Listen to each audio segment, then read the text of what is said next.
Hey guys, it's Mitch. How's it going? We're back for more Blood Force. This is, of course, issue 3, page 17. If you're looking in order, it's supposed to be 16. This is going to be a little bit out of order. I did finish page 16 eventually. Actually, this is, as I'm filming this is the night before it's supposed to go out. So I cut it a bit fine and then failed to take into account a bit of processing time. So that'll go up next week. I know you were really looking forward to the page where they walk. But hey, we're just building anticipation, right? So instead, we're going to get this one where there's a bit more going on. There's some creeping around. Maybe I'll just ignore the page 16 one altogether. No. We got to have them all for posterity, right? This is all like historical documents.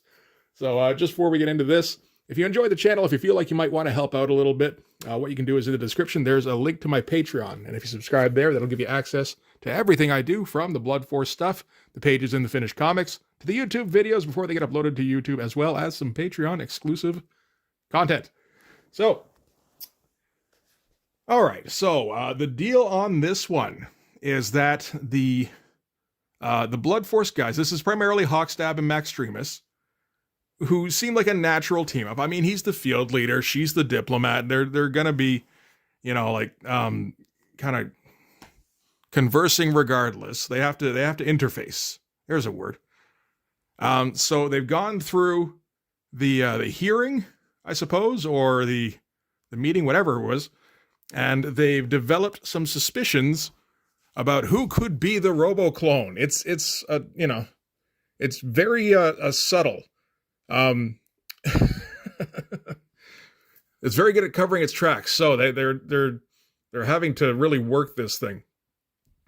We're gonna get to do some fun stuff on this page. At least I've got like some Portasio jagged panel borders in here. We're gonna get some Hawkstab expressions. This one was a bit more of a return to form. Gearing up for the big fight. That's gonna start kind of on the next page, just about anyway. Got some pretty skinny panels going on. There's a few things I'm actually taking from Portasio. So in addition to this bit here, this is the jagged panel border I was telling you about. Also decided to leave a little bit of white space. So I guess it'd be panel, what would it be? 1, 2, 3, 4 there. And what you do by leaving white space is, for one thing, you cut down on your drawing time, but for another, you actually leave some room for dialogue, if you need it. And that's a pretty tiny panel. I don't think there's much dialogue in that one, but still, you just give yourself a little bit of leeway. It's not a bad thing. I'm gonna, again, try to remember going forward and probably not be successful in, at least most of the time. Unless I revisit more Portasio books.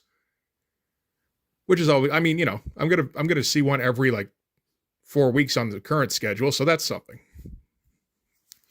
So anyway, they have their suspicions now. They're gonna be going after the minister of something science something. And they got to be a little bit careful because the minister is wandering the halls with his bodyguards, Knife and Gun Show.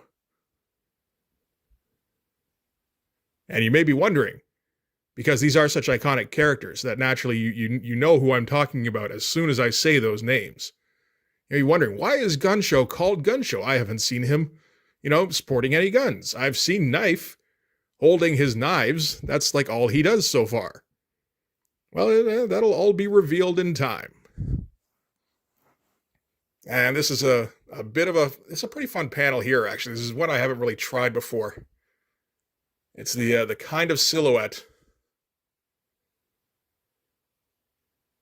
with so after they've ascertained that they're going to be able to sneak in without alerting the I really wanted to keep that little bit. That's a shame. Without alerting the minister or his mercenaries, they're going to debate a little bit, because they always got to debate. That seems to be kind of a Blood Force staple. There's always a lot of talking. Well, no, not really. That's a Brandon Choi thing. But there's always a little bit more talking than you would expect anyway. And while they're doing that, Hawkstab is going to try and jimmy the lock on the minister's door here. So he's trying to pick it with his claws. So, you see the one above it there where his elbow's way the fuck back there? Yeah, that's him kind of methodically picking. He's an expert in many different things. And then at the bottom here, that's the lock finally being picked. Just like, hang on. We're in. And get all sorts of debris flying out. That's good stuff. That's a fun panel. All right. I think I'm debating how to proceed with this. This is interesting because I don't remember exactly how this... Oh, I kind of remember this bit now.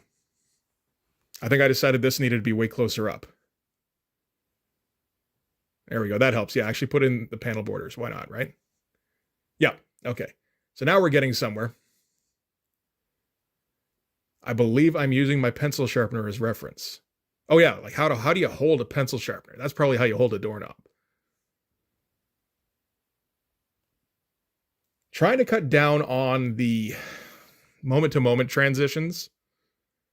Again, except for comedic effect. That's one thing. But like, for just like, day-to-day kind of stuff, like just getting through the page, like action to action is probably fine in almost every circumstance. The other kind of transition, this is of course, Understanding Comics 101. So if you're familiar with the book by Scott McCloud,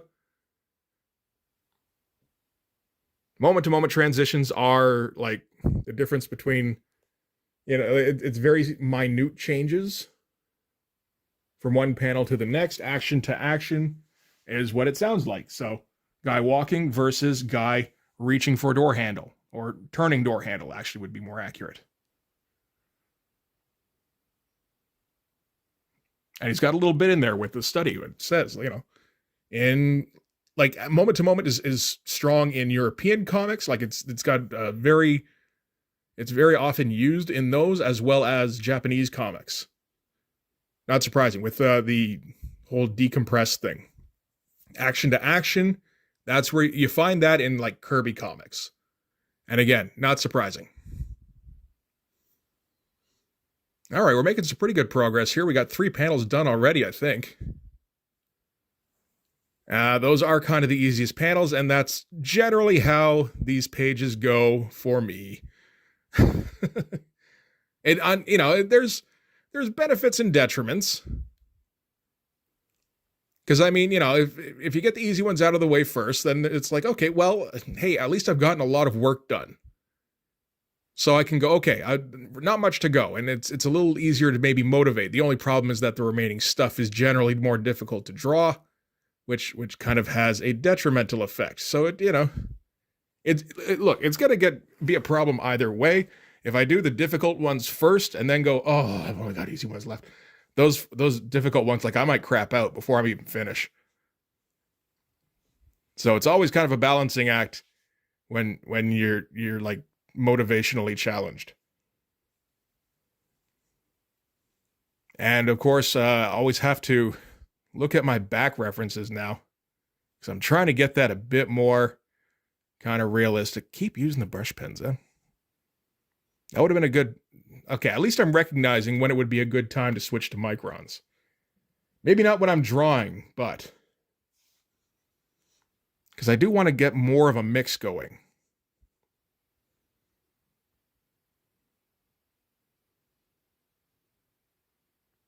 Interesting. Max Remus's boobs seem to be smaller in profile. I think it's just that I hadn't drawn her from head on for a little while. So, forgotten how massive those things get. So they're just kind of weirdly in proportion now. That's all right. We still know who it is. Oh, now you remember your microns. Yeah, this stuff here, like this is all fine. Drawing people, I'll draw any part of people all day. That's fine. It's this stuff here where it's like boring ass backgrounds. I think I've proven now that I can draw boring ass backgrounds, which is, maybe shot myself in the foot a bit. If you're not sure what I'm talking about, I'm talking the question and answer video I did a little while ago. At the end of that, there's a whole bunch of previously unseen artwork, which I believe is in the thumbnail. It was how it was described. And there's a bunch of stuff in there where I went hard on the backgrounds. So now people know I can do it. The only problem is the reason I don't do it is because it destroys my soul to have to do backgrounds. It's tough. Like it's very tough on live streams, actually, because like you got to keep going. You got to do it. But like just like slowing down and like losing. That's the other thing is I gotta stay interacting with the people who come on the live streams, right? And if I'm doing backgrounds, I'm just kind of like I'm starting to my brain starts going on autopilot, and I get like frustrated and kind of just like probably a little unpleasant to talk to if I were actually to talk to somebody while I was doing them. Tends to be, I think, why I put them off when I'm on live streams. Maybe like do them after the fact, where I can just like okay, dedicate. All right, here's an hour, because it generally only takes an hour. It doesn't. I don't do very involved backgrounds regardless, but it's not going to take very long to do some basic stuff. Some pretty skinny blades.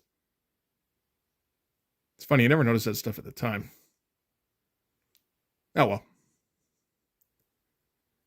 The rest of him looks pretty good. He looks pretty beefy.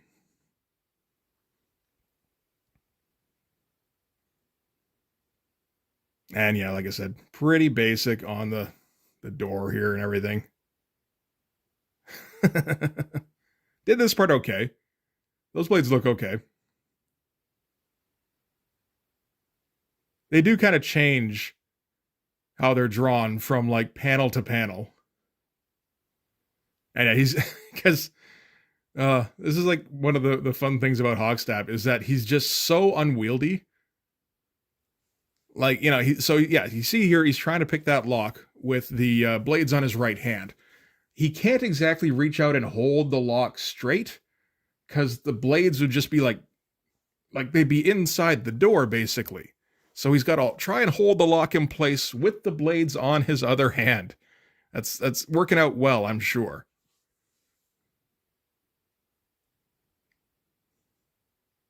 And I get to do just some tiny figures. I'm getting a bit more fun out of these. You just kind of try and go for gesture. And, like that doesn't look too bad. You do just a little bit of shadow. All good, I think.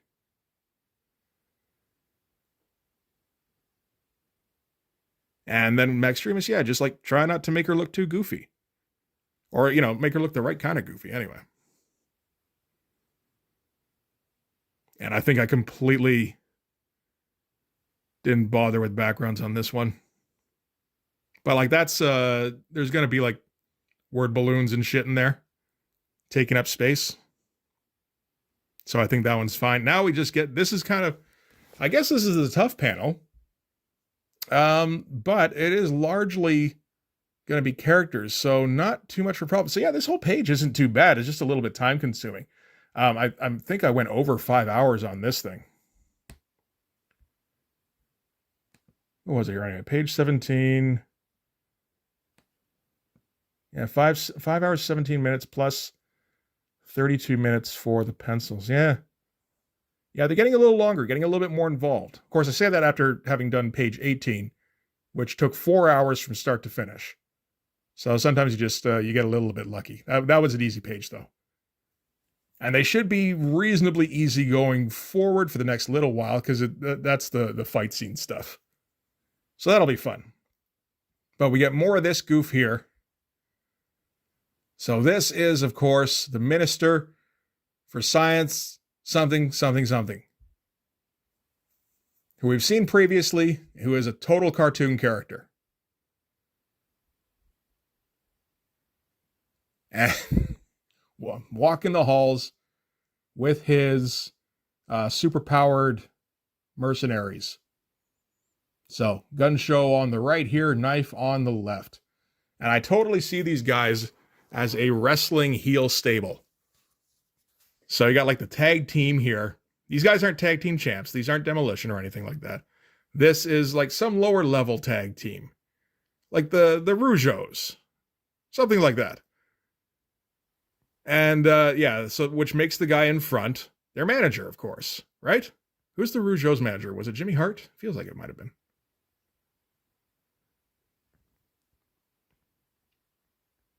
And the only problem with Gun Show is that I've drawn like one picture of him, and I got to keep kind of, yeah, over on the left here, you can see me having taped it up from page 10. Hey, they've even got little belts of their own. But it's like the one picture of him that shows any kind of detail. And so yeah, we got to break that out every time now. Maybe not the best character design.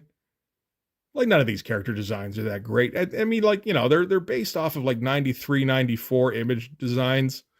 Basically, you get like a leotard pattern and like belts and you're good to go. And then, you know, maybe like a pattern on a mask. That's about it.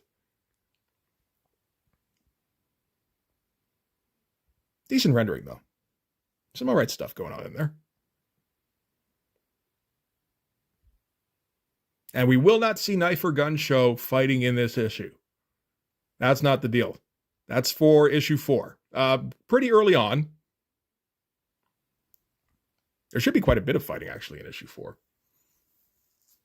So I guess I can kind of explain here, because why not? Still got a couple minutes left. So the end of this issue is the fight between Hawkstab and Nightstick. Because when they get into the office there, they find that Nightstick is already messing around with the RoboClone's computer, which is what they were there for. So, obviously, you get a case of mistaken identity. Hero versus other hero, but they don't know that the other guys are heroes. And they got to have like a quick 4 or 5 page fight. It'd be a good one, though. I've got some good panels in mind for that. And yeah, then end of the issue, Popo escapes from, well, he doesn't quite escape by the end, but like, you know, we'll know that he's escaping by the end of this issue anyway. And then next one, these two guys, Knife and Gun Show, end up at Blood Bastion, which is Blood Force's HQ. And they start a fight there. So that's going to be, yeah, those two versus like Hawkstab, Hard, Shock Block, and Fireburn. And then we'll cut between that and Popo running amok on the Clerg's ship. So that'll be fun. I haven't really written that issue yet. I've written like a few pages worth, and I have a general idea of where it's going to go. Like I have a plot laid out. But I'm going to have to sit down pretty soon and figure things out. We're less than 10 pages away from the end of this one, at least. Is that what he's holding on his other hand? I feel like he should have knives of relatively similar size. But yeah, every time you see Knife, when he's not fighting, this is what he does. He holds up his knives. Because that was what he did in his first appearance there on page 10. And it just struck me as funny that, you know what, if I keep showing him in this pose over and over again, that's going to be some good shit. Sometimes it doesn't take a lot to amuse me.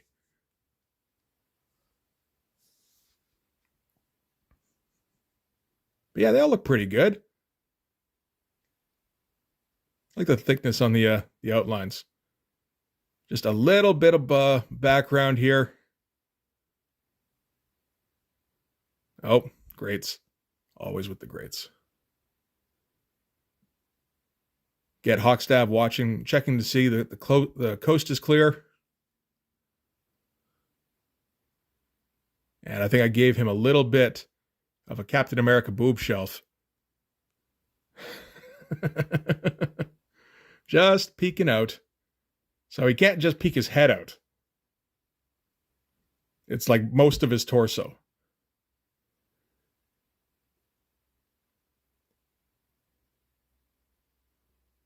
And all right, now let's quickly come up with something backgroundy.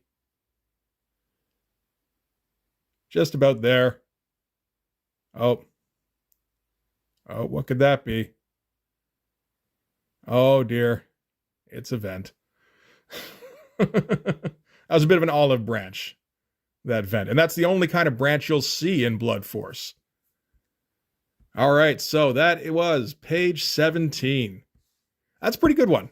And pretty funny one too. Again, I'd like to get the lettering done on some point on these. But yeah, no, I think that could have gone a lot worse. Even the backgrounds, they're okay. They're enough. So yeah, next one's gonna be page 16. Because yeah, if I'd done page 16 like one day earlier. Let me just check and see if it's downloadable. Still not. It takes forever processing. Oh, well, yeah. If I'd done it one day earlier, I could have had it out on time. But I was too busy doing revisits and fucking around with video games, I think. That's okay. I'm still catching up slowly. Catching up will be completed at some point. I'm looking forward to that. Anyway, though, that's going to do it for this one. Thanks very much for watching. If you like this video, please hit like, hit subscribe. Hit the notifications so you know when the next one's coming out. Go and subscribe on my Patreon. That'll give you access to everything I do, from the Blood Force stuff, the pages in the finished comics, to the YouTube videos before they get uploaded to YouTube. A week or so in advance, I think, should be possible again soon. That's kind of the objective for the rest of the Christmas break here. You'll also find some Patreon exclusive content. And in addition, you can follow me on Instagram and DM me there for commissions. So yeah, that's going to do it. Thanks again for watching. I'll see you guys in the next one. Bye-bye.